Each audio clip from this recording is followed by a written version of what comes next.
Je suis ton chat prédateur. Pendant que tu dors, tu crois que la nuit est calme. Tu crois que je ronronne au pied du lit.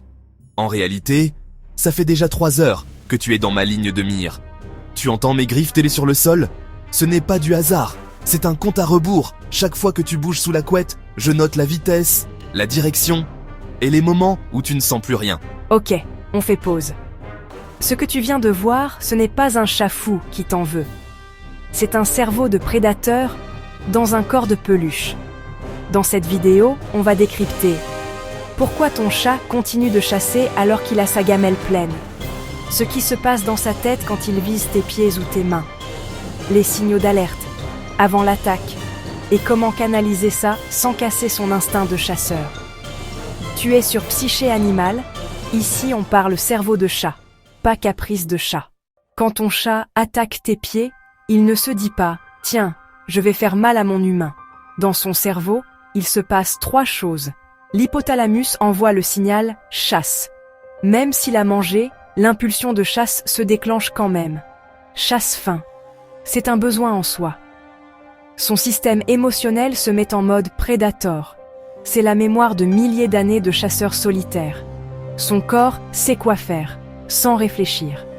Son cerveau visuel scanne tout ce qui bouge. Une main sous une couverture, pour lui, c'est l'équivalent d'une souris qui traverse l'herbe.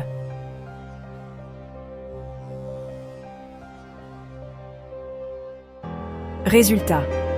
Même en appart, même nourri premium, il a encore entre 2 et 4 heures par jour de comportement de chasse. S'il ne peut pas le décharger sur des proies, il va le décharger sur ce qui bouge, toi. On va décoder une attaque typique sur tes pieds dans le lit. Phase 1. Repérage. Pupille qui se dilate. Oreille qui se tourne vers le moindre froissement de drap. Son corps a l'air détendu, mais son regard te scanne. Phase 2. Approche. Il s'aplatit, les épaules montent. La queue se fige, parfois avec de micro-vibrations. Il avance centimètre par centimètre. Phase 3. Freeze. Il se fige complètement. C'est le calcul. Distance, vitesse, angle d'attaque. C'est souvent là que tu te dis « Oh, il est mignon, il me regarde ».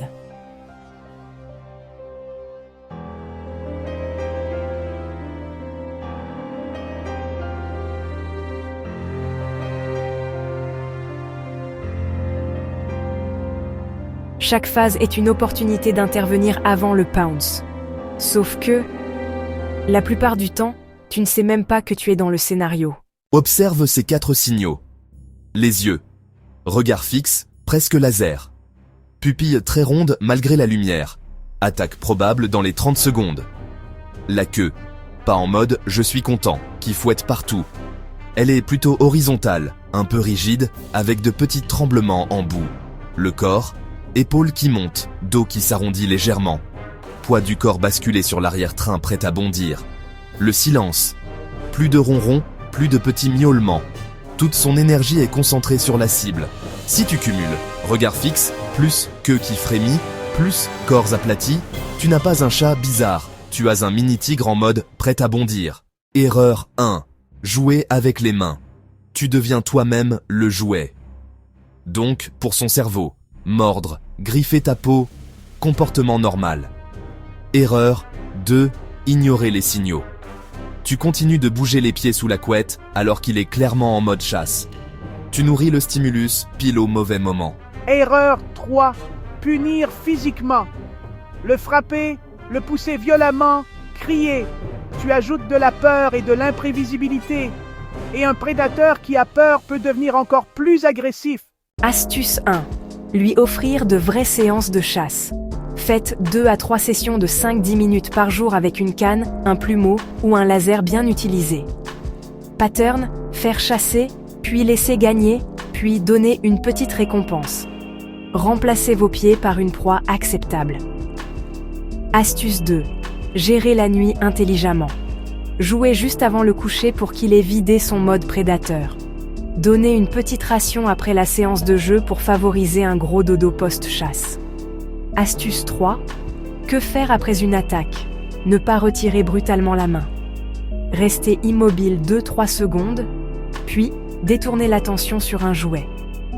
Ignorez complètement son succès sur votre peau. Pas de cri, pas de jeu. Vous ne pouvez pas supprimer l'instinct, mais vous pouvez choisir sur quoi il se décharge. Je suis ton chat prédateur. Je ne t'attaque pas pour te faire du mal. Je chasse, parce que mon cerveau a été construit pour ça. Si tu veux vivre avec un prédateur, le comprendre est ta meilleure protection et la meilleure façon de le rendre heureux.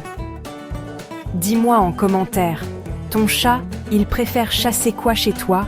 Tes pieds, tes mains ou tout ton corps sous la couette? Et si tu veux qu'on décortique d'autres comportements de chat chasseur, abonne-toi parce que on n'a pas fini d'entrer dans sa tête.